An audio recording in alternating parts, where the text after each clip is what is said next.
Good morning, Ottawa University. How are we doing today? That's below average for sure. That's below. All right. Before we start today, let's have a word of prayer, and then we'll get started with the festivities. Lord, thanks. Thank you so much for a time in our week that we can just pause all the craziness that's going on, that we can gather together as a community, that we can just talk to our friends, hang out, tell you how great you are through song, listen to some information from a speaker, have a meal together, and maybe do a workshop. Lord, I thank you so much for our Wednesdays here at Ottawa University, is what we're trying to pour into students, and I just pray that this would be a blessed effort today. We're in the month of November, and we do want to be thankful, Lord, and especially this week I am thankful for our veterans, thankful for those who fight for us, who are overseas fighting for freedom, Lord, and I just pray that you would watch over them, keep them safe, their families, and them as they stand up for our country. And thank you again for your love and for who you are in your name. And all God's people said, amen.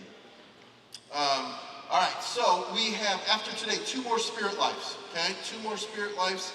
Next week will be our Thanksgiving Spirit Life. It will be really, really neat. I think we're going to have some student speakers. We're going to have a little bit more worship time, worship music and stuff like that. So we'll kind of make that happen next week and get everybody kind of gathered together and just kind of describe some things we might be thankful for and give you guys some opportunities to express that to other people and to each other. And then after that, we'll have a week off for the Thanksgiving break. And then November 30th, we will have Christmas in November. So that will be our Christmas Spirit Life. And if you were here last year, if you remember last year, we had a really good time singing the 12 Days of Christmas. So I need you to come with some Christmas garb and ready to sing the 12 Days of Christmas. All right. So those are the next couple Spirit Lives. For some announcements, let's go to OUAZ TV. Good morning, OUAZ. And welcome back to another week of Spirit Life. Today's special guest is Tom Lewis. He is the author of Solid Ground. You can pick up your free copy after Spirit Life. I'm Chris. I'm Des. And we are OUAZ TV.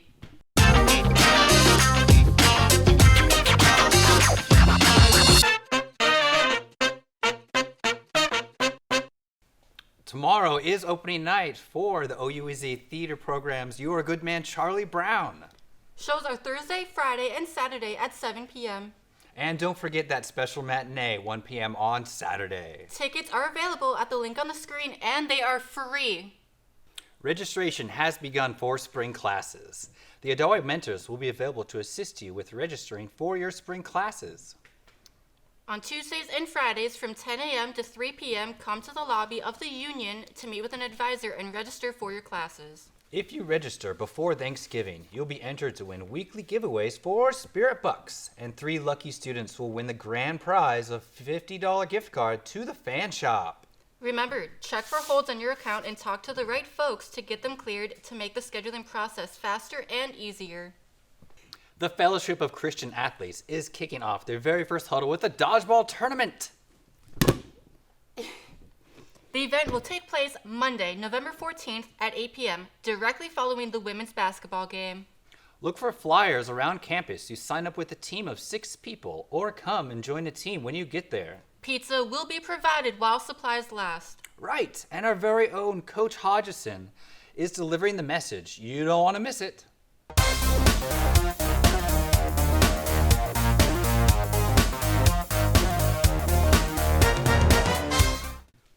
Sports! Tonight, men's basketball has a game against Benedictine at 6 p.m. in the Faith Arena. It's here for them. And it is playoff season. They can't hear us, but let's give some noise for our soccer teams. Hey. Tomorrow, the women's soccer will be playing Menlo at the GSAC Conference semifinals at noon in Santa Barbara, California. Let's go! Also, the men's soccer team will be competing in the GSAC semifinals at 3 p.m. against Arizona Christian in Atherton, California. Let's hear it for the women's volleyball. They will start their GSAC playoffs with a home game versus Life Pacific at 4 p.m. On Friday, playoff volleyball continues for the women's volleyball team versus Westmont at 4 p.m. in the Faith Arena. Saturday will be busy. The men's and women's soccer and women's volleyball continue their quest for a GSAC championship. Check out ouazspirit.com for more information. Women's swim and dive versus Masters and GCU will be here in Surprise. Woo! And the men's basketball will be playing Texas Wesleyan at Faith Arena at noon. On Monday, women's basketball will be playing Benedictine in Faith Arena at 6 p.m. Let's hear it for all our sports.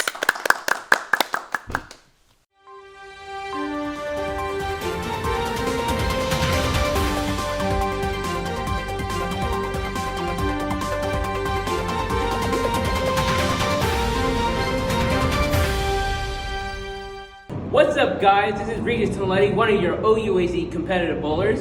Just to let you guys know that starting on Wednesday, November 9th, we're having our scrimmage right here at Upton Alley here in the approach, facing off against GCU. And it starts at 6 p.m. So all of you here at OUAZ, all sports, definitely come out and come support your favorite OUAZ competitive bowlers. Bangs out. That's it, folks. But don't worry, we'll be back next week. Des, don't forget to plug the fan shop. Chris, I always plug the Fang Shop. Just making sure. The fan shop does have some sweet items available. Yeah, the Fang Shop has new items coming in all the time. So stop in the fan shop and see what's available this week. What happened to Fang Shop? I thought we were on board with that. It is what it is. Mm-hmm. Have a fantastic day, OUAZ. Well, good morning, guys. How are you guys? Yay. Hey, let's stand. Let's get ready to worship. We only have one song this morning, but we thought it'd be appropriate to sing I Thank God because it's November, which is Thanksgiving. So, you all know this song. I expect y'all to sing with me.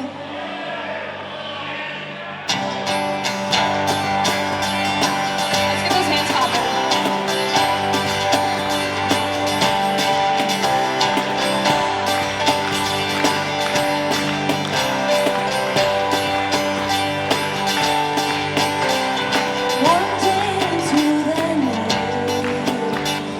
Wanting a place to hide this peace.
God, that we would be able to have ears to listen, Father God, and hearts just to receive the good news, Father God, that you have for us, and things that you have planned out for us. We honor you. In your name we pray, Lord. Amen. And you can be seated. I hope that between now and Thanksgiving that you get into that mode of being grateful for the things that we have, the things that have been given to you, and especially the great gift from God. Today we have Tom Lewis with us, and Tom is an award-winning businessman, entrepreneur, philanthropist based in Scottsdale, Arizona. Founded in 1991, T.W. Lewis Company is best known for its quality and outstanding customer service in home building industry and has received numerous awards for this, including America's Best Builder, National Housing Quality Gold Award, and in 2013, Tom received a Lifetime Achievement Award from the Professional Builders Magazine and National Housing Quality Award Committee, and was named as the first inductee to the National Housing Quality Hall of Fame. In 2000, Tom and his wife Jan formed the T.W. Lewis Foundation. T.W. Lewis supports higher education for children and families in need, youth education, and a variety of other local and national nonprofits. T.W. Lewis Foundation has provided over 200 college scholarships to outstanding students who attend some of America's best universities. In 2015, Tom and Jan founded the Lewis Honors College at the University of Kentucky, and in 2019 established a T.W. Lewis Center for Personal Development at Barnett Honors College at Arizona State University. In 2020, Tom published Solid Ground, which was shown in the video that if you want a copy, you can receive it at the end of today's Spirit Life. Solid Ground, a foundation for winning in work and life. This award-winning book shatters the popular myths in today's culture onto how to create successful life careers and offers both a roadmap and a compass for discovering true north. Following these principles will not only put people on solid ground, it will significantly improve their chances of finding success and happiness. Tom received a bachelor's degree in mechanical engineering from the University of Kentucky and his master's in business administration from the University of North Carolina at Chapel Hill. He's a former chairman of the Arizona chapter of Young Presidents Organization and current member of the YPO Gold International. Tom and Jan live in Paradise Valley, have 3 sons and 4 grandchildren. I think that we're going to have like a question and answer afterwards, so as you're listening and something kind of perks your ears, make sure you kind of keep that in your mind. Would you guys please help welcome Tom Lewis today?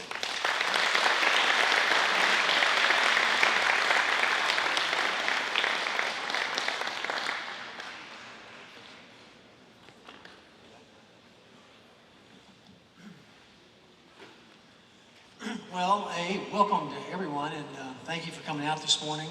I know you have to do it anyway, so it's great to be able to speak to you.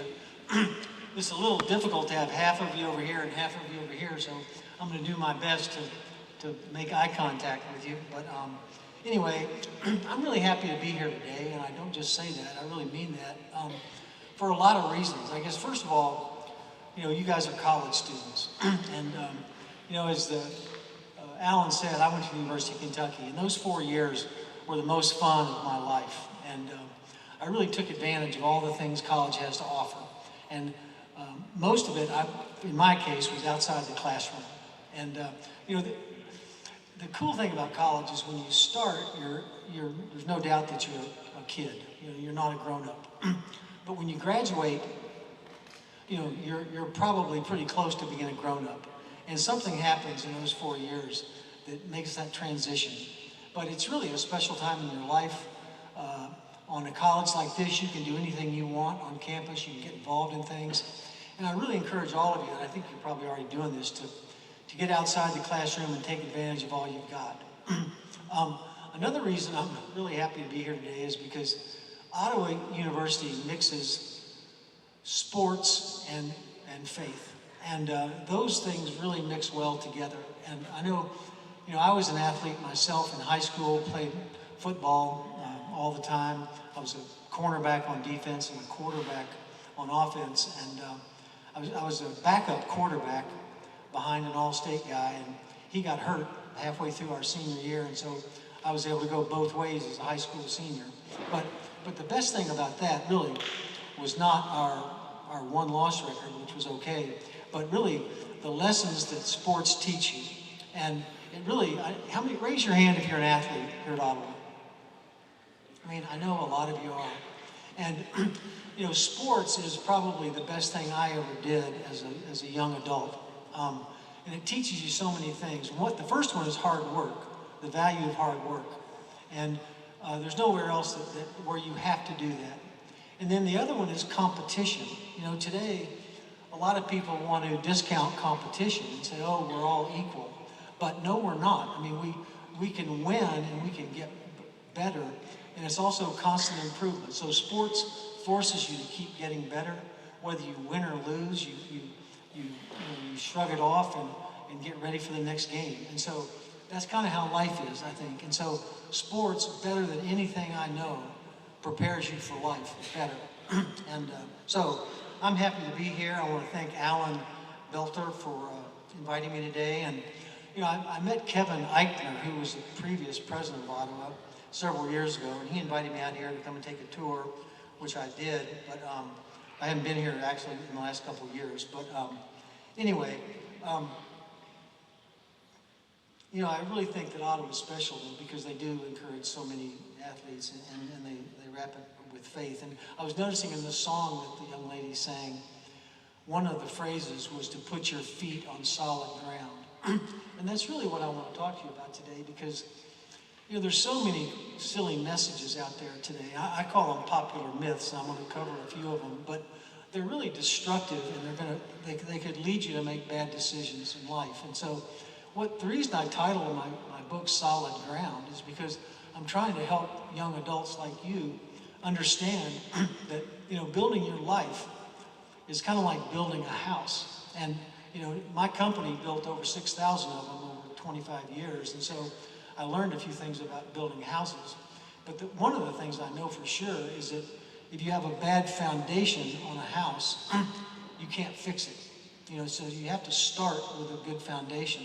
And I think life is that way too. You know, you have to build your life on a solid foundation. And then from there, you have a chance to keep improving. So anyway, I think the concept of solid ground is a good one. But the reason I wrote this book, though, is as Alan said, we gave over 200 scholarships over 15 years, and I interviewed a lot of high school kids, and I began to hear them all say the same thing. I'd say, what are you going to do when you grow up? And they'd say, well, I'm going to follow my passion and live my dreams and do what I love. I go, really?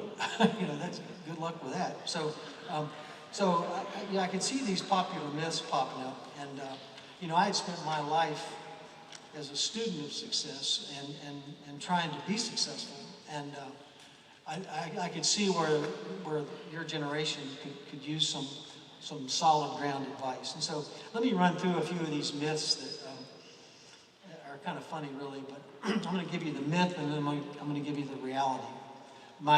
This is my opinion. And I appreciate the free speech that we have here in America. So you may not agree with me, but I think you might. I think you probably will.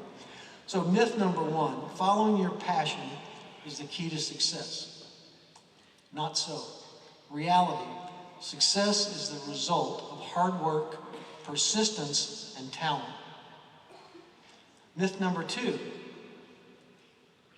following your passion is also the key to happiness.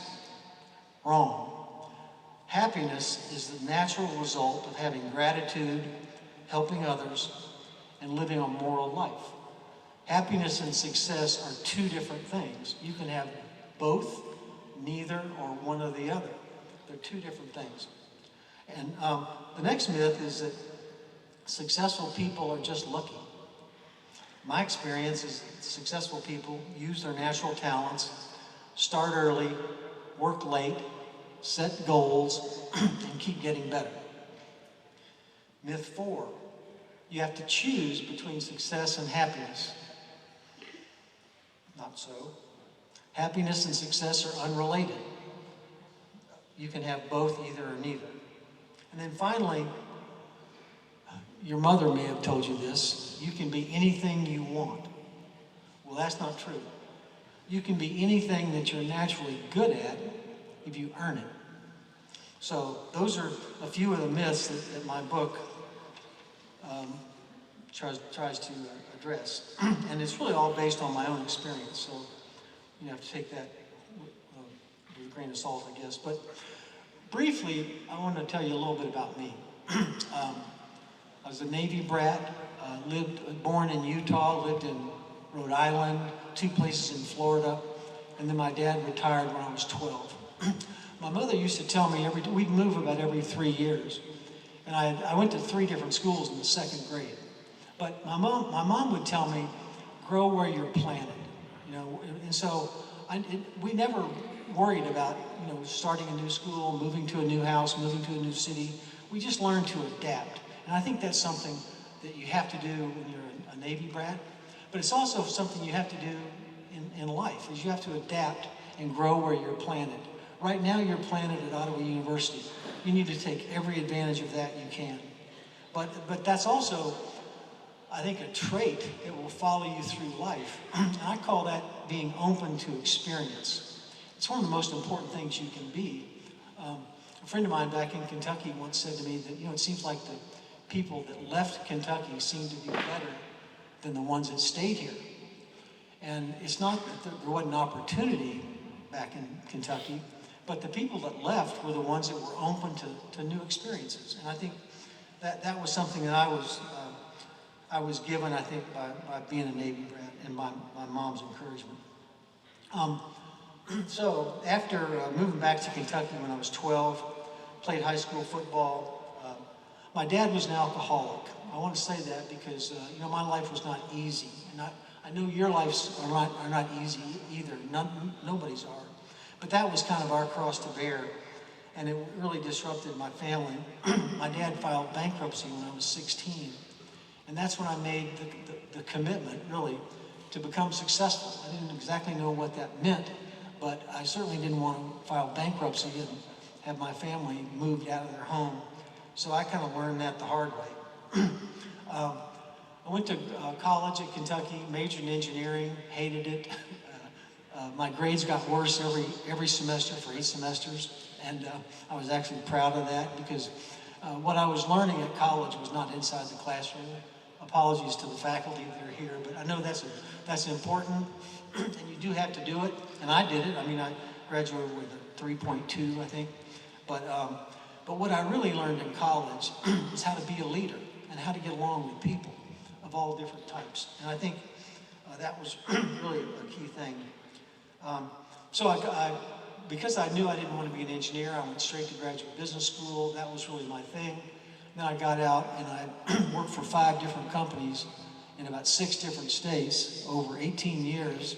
Probably had 8 or 10 different bosses, and really got a lot of different looks at the real estate industry, which was my industry of choice. And so, you know, and then after 18 years, I started my own company, and then I'll get into that a little bit later. But what I want to talk about in the book really is there's 4 parts to the book. The first part is kind of my story, but the reason I tell that story is because I want you to think about your story, because we all have a story. And I think it would be wonderful, I'll challenge you to do this, is to write a 500-word essay about your life. And if you do that, it's hard. Choosing the right words is really hard. But it really is kind of healing, I think, and also gives you a good perspective of where you are now, and what got you to here. So anyway, I had learned to kind of grow where I was planted. But in the book, it tells my life story, but it really wants to encourage you to think about your life story.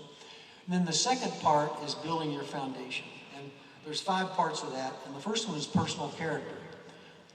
There's a quote I'll read to you. If you have integrity, nothing else matters. If you don't have integrity, nothing else matters. So what is personal character? Really hard to define. I think if you ask 100 people, all 100 of them wouldn't have a good answer. But here's what I think is a good point about personal character. There's 2 types. There's moral traits like humility, honesty, and compassion.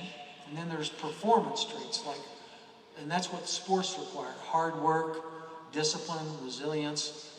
But all we can do, none of us are perfect. All we can really do is try to get better. And the more we think about personal character, I think the better we'll become. The next thing I want to mention is goal setting. That's something I think we naturally do in sports, but it's really a key to success. A few quotes I'll read to you. And the book, by the way, has about 180 quotes, and so they're all inspiring, and I think you'll like them. First one is, if you want your dream to come true, you first have to have a dream. So, what's your dream? Write it down. I wrote mine down when I was 24, and I achieved it. The next one is, a man without a goal is like a ship without a rudder. You don't want to be in a ship that doesn't have a rudder.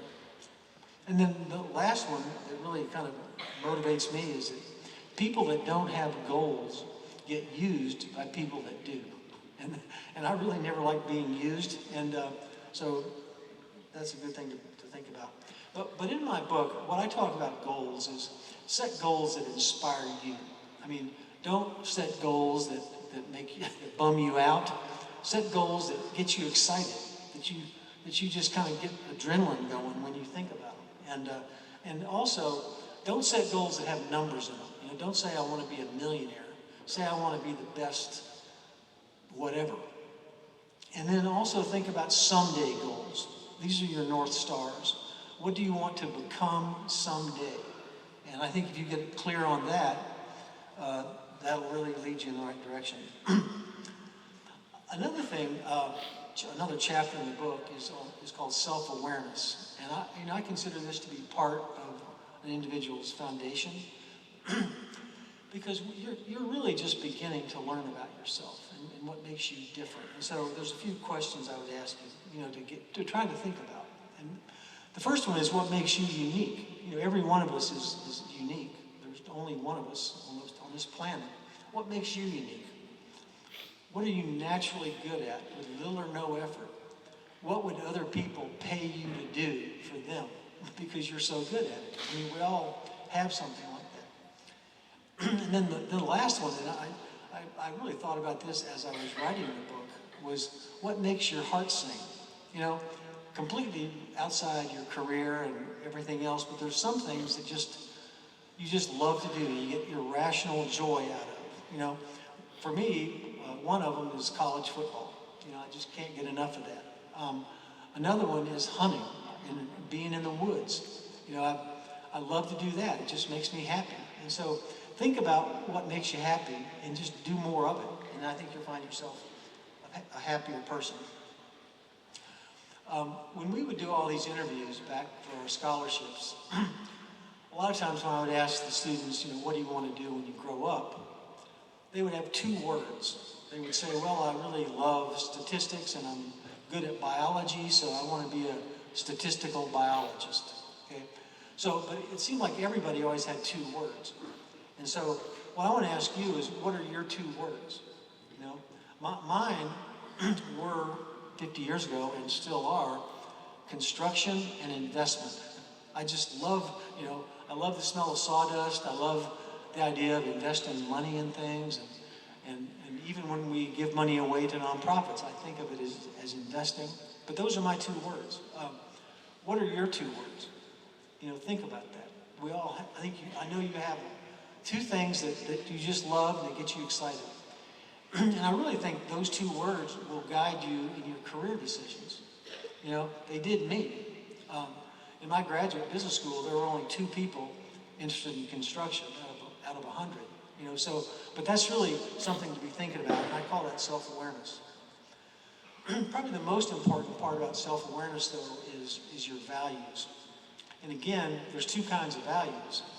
There's your core values that everybody talks about and can't define.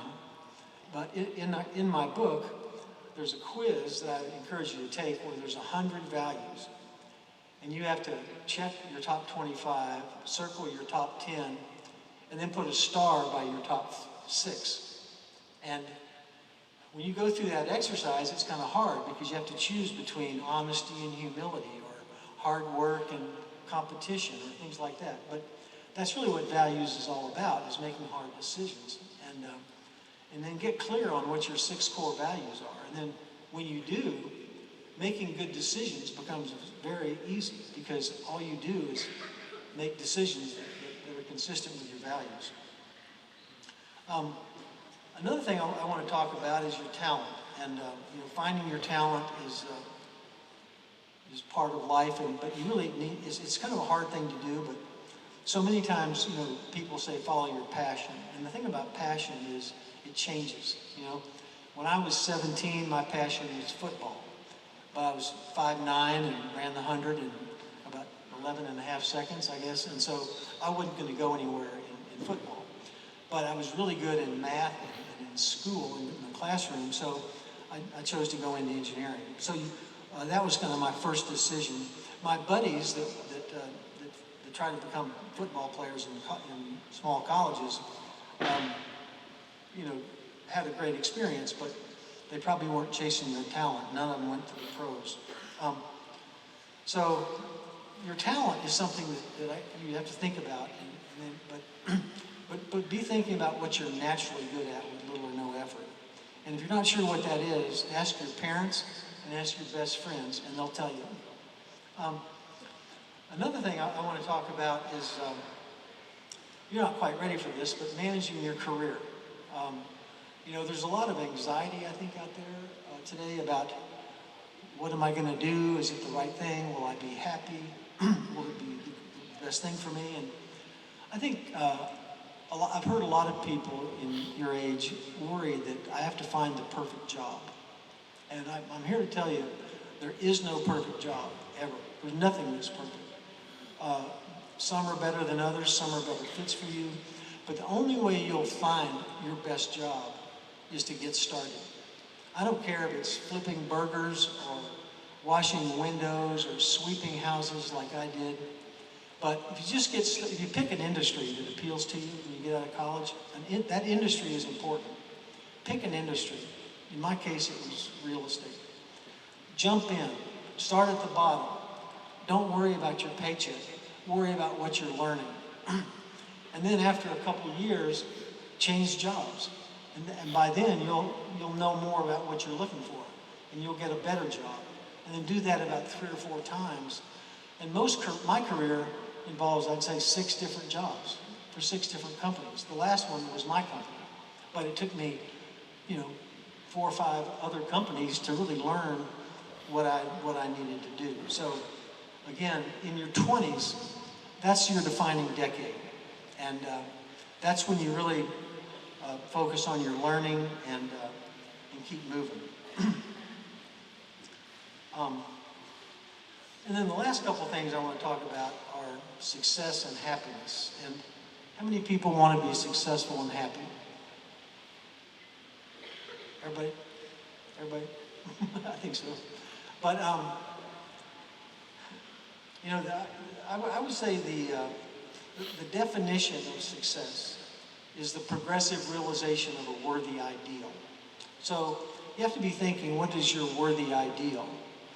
Again, it's not going to be make $1 million, but it might be the best XYZ that you can be. But really, success is what I'm going to call about the ABCs. It's just really 3 things that lead to it. The first one's hard work. The harder you work, the better you get. The better you get, the more confident you are. It builds your resilience, it builds your persistence, it builds your self-esteem. All that comes from hard work, and it takes that to succeed. The other thing is that the B is goal setting. If you want your dream to come true, you have to have a dream. You have to set goals that inspire you and think about someday and what you want to become. And then finally, the self-awareness component is also a big part of success, because you can't really be really successful if you're trying to do something you're not naturally good at. And then finally, a couple words about happiness. Hang on a second. Got my paper shuffled.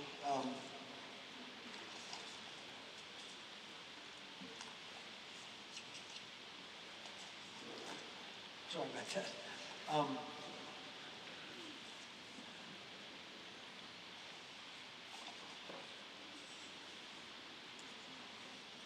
Too many papers. There it is. Okay.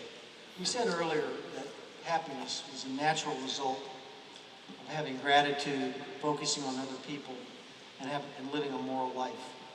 But there's a book I read about 20 years ago by Dennis Prager called Happiness is a Serious Problem. Okay, and it really is a really cool book. I recommend it. But I read that book 20 years ago, and I immediately got happy, because when you begin to understand more about something as complex as happiness, you just kind of have, your anxiety goes away. But what I learned in this book is that really happiness depends on three things. Two of them you can't change. One of them is your DNA. I like to say Italians are happier than Scottish people, and some people are just naturally happier than others. Your circumstances, you can't choose where you were born or who your parents are.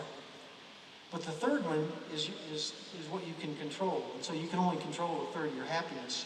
But we all are kind of our own worst enemies when it comes to that, because of the way we think about things. And so here's three habits that I think can make us all happier or less happy. If you look at something and you see the bad, it makes you less happy. If you look at something and you see the good, it makes you happier. That's biblical. Another one is if you focus on yourself, it actually makes you less happy. But if you focus on other people, you'll find that you're happier. And then finally, the one that I really have noticed is, I used to envy some other people. If you look at somebody and go, I'm not as good as them, or I wish I was that, and you kind of envy them, it makes you less happy. But if you admire other people, it'll make you happier. And so, anyway, I just threw a lot of stuff at you, but there's a lot of good lessons in the book. There's a lot of great quotes, and I think there's some wisdom in there. So it's the best I could do. So anyway, I'll end it right there, and happy to take questions from anybody that has them. So thank you.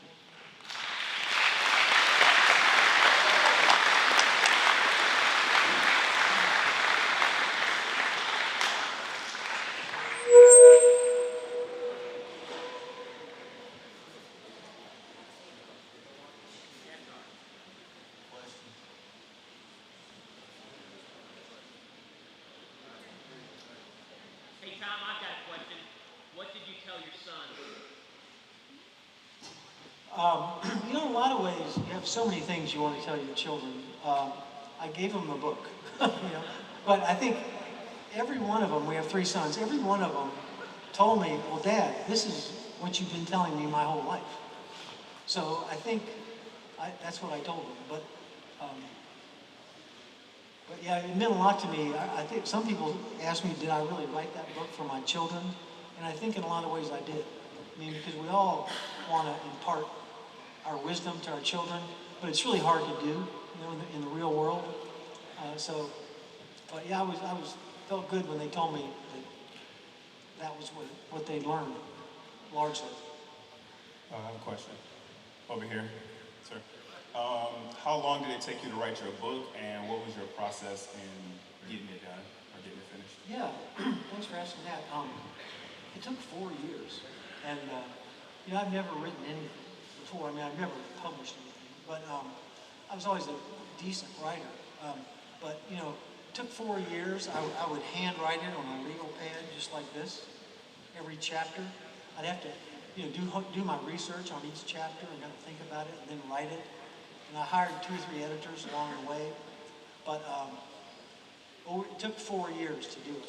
And then actually, in the 3rd year, I found out I had cancer.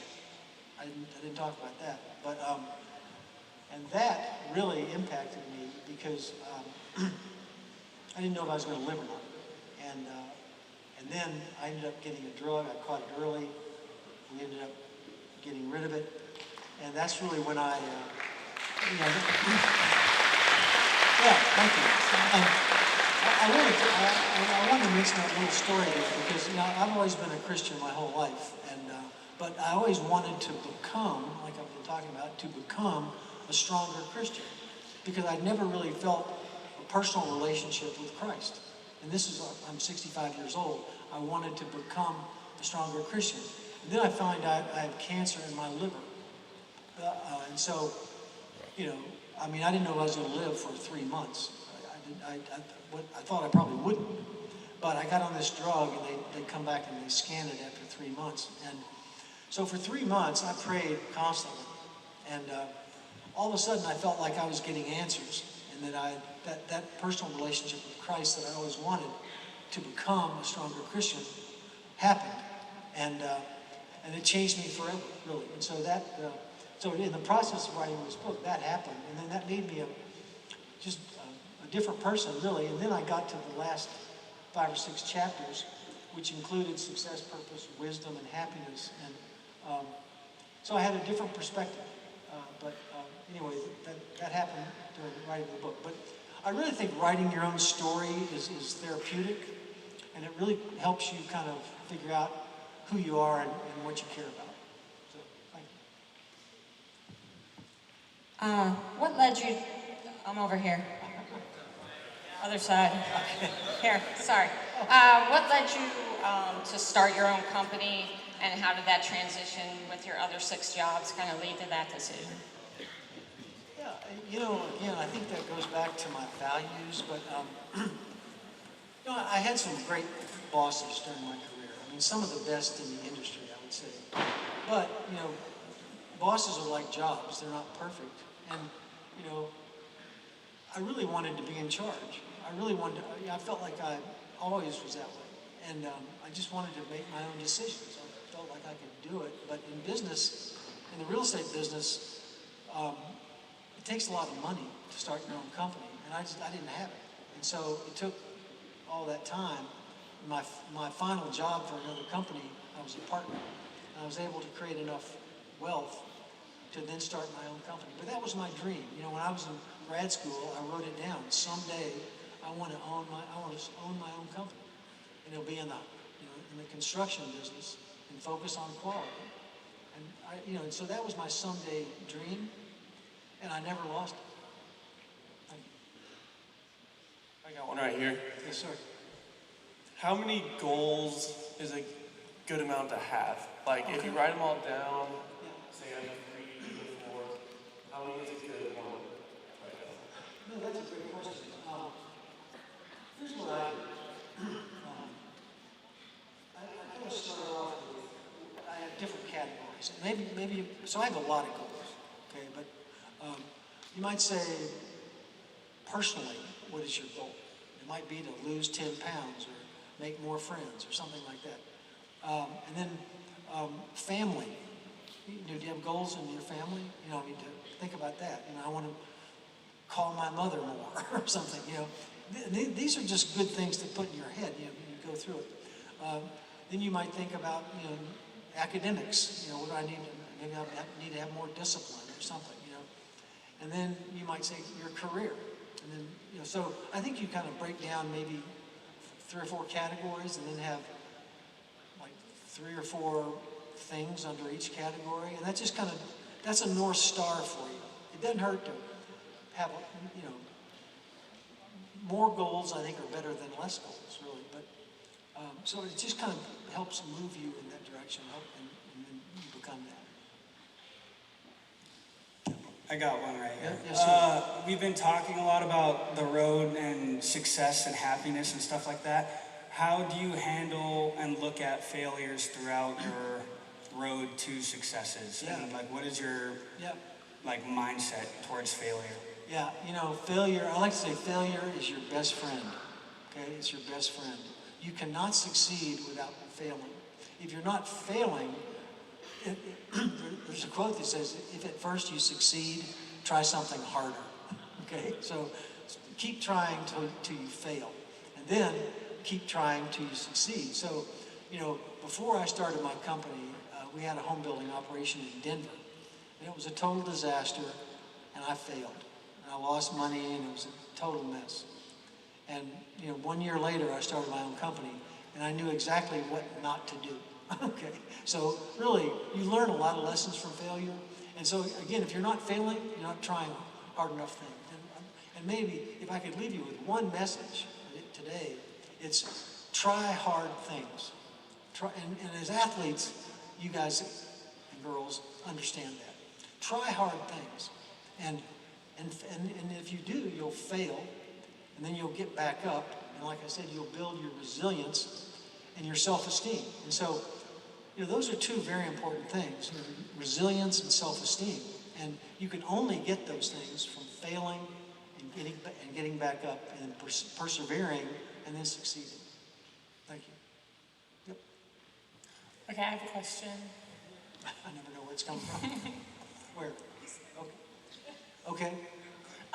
You built a really successful company. Like, what do you think is the most important thing in building your own successful company? Great question. Having a vision. When I started T.W. Lewis Company, there were 34 public home builders in Arizona. It was the second biggest home building market in the country. And I couldn't just jump in there and be like everybody else. So I had to have I had a really clear vision. And this was the best thing I did. And that vision is embedded in my brain. It goes like this. And we put it up on the wall in our lobby. T.W. Lewis Company will become the best home building organization in America as measured by product quality, customer satisfaction, and profitability. And we put that on the back of our business cards, we put it on the wall, and 15 years later, we accomplished it. But so that's really, you have to understand what's different about me and what's different about my company and what's our niche. You can't serve everybody. I hired a lot of consultants when I started my company, and I didn't come up with this stuff. I learned it from them. But at least I was open to new input. And so but one consultant I was talking with one time asked me the question, basically that you just asked. The way he put it was, how are you going to compete to win? And I like that question because, again, as athletes, you got to think about how can I compete to win? And so I knew I had to play to my strengths. I knew I had to be different than all the other outfits. And so, that helped me kind of create that niche that I kind of ended up dominating after a while. Okay. Hi. Do you, now that you own a company and are successful, are you happy? Do you spend your time doing what you want to do, or do you wish you did more when you were younger, like travel and stuff like that? I think I keep doing what I've always done. I mean, fortunately for me, I always loved to work, and so I just kind of love to create work and projects. And right now, we bought a ranch up in Wyoming a couple of years ago, and that's a lot of work, but it's just total pleasure for me. And so we're able to do things like that. And I do travel quite a bit, and I go hunting a lot. And so I'm doing more of the things that make my heart sing, I'd say. And so, yeah. When you're having a rough day or trials and tribulations in life, what do you tell yourself to help get out of that? Or what's your favorite Bible verse that you go back to help pull you out of that? Yeah, I think we all have bad days, and I think just recognize it, I would say, and know you're going to get better. I mean, maybe go lay down and take a nap or something, but just kind of rest. Or what I do every day that makes me feel better is exercise. I mean, if you can just go for a jog or go for a walk or go lift weights or do that and kind of pump some adrenaline, that'll usually kind of make you feel better. I think because physically exercising does make you feel better. I think just the adrenaline that comes from it. But then probably don't make any big decisions that day, or don't do anything you're going to regret. Don't say anything you're going to regret. Tom, right here on the floor. Okay. You mentioned you were an undergraduate in engineering. I'm intrigued by the fact that you didn't enjoy it, yet you remained as an engineering student. Do you want to explain that? I mean, lots of students struggle with their major, and whether or not to stay in it or change? Yeah, well, okay. You know, virtually, basically my message is that your undergraduate major doesn't matter. Okay, I hate to say that, but I don't really think it does. I mean, it doesn't change your life. I majored in engineering, I am not an engineer. If you major in history, you are not a historian. Okay, you've taken 6 classes in history or something. So for me, engineering, you know, I had a knack for making the best of things, but I also wanted to graduate in 4 years. And actually, my engineering program was a 4.5-year program that I graduated in 4 years. But I learned a lot about numbers and about, you know, really about math and solving problems. Engineering really forces you to do that. And I had to study really hard and have the discipline to do that. But what you major in undergraduate school does not matter, really. Now, if you go to get a master's, which I think is always a good idea if you can, that will matter. If you get a master's in history, maybe you're a historian. If you get a master's in engineering, you can call yourself an engineer. But I got a master's in business, and the engineering really helped me in that because of the you know, the mathematic background. So. Awesome. Hey, can we give Tom a big hand? Thank you so much. He'll be available for questions. Like I said, we have some books. If you want one, if you're going to read it, it's in the lobby. You can take it. He'll be there. He'll sign it for you if you want that. He can answer questions there. He's been kind enough to say that he'll stay for lunch, so we appreciate that. And so if you go by for lunch and you want to ask some questions or want to sit down with him, I think that would be a great opportunity for you to do it. I started reading the book, and there's a couple of things on life's greatest achievements that I thought was really, really interesting about success and the happiness. I started at the end. I don't know if that's cheating or not, but I did start at the end. And so it's worth reading. I know you have a ton to do, but something to pick up and maybe read over the break and things like that too. Real quick, I'm going to close this in prayer, and then there's going to be a QR code that appears on the screen. That QR code is your ticket for attendance today. I'm not trying to pick on you, but I know there's people who leave, and I want to make sure I'm honoring those of you who are here. All right?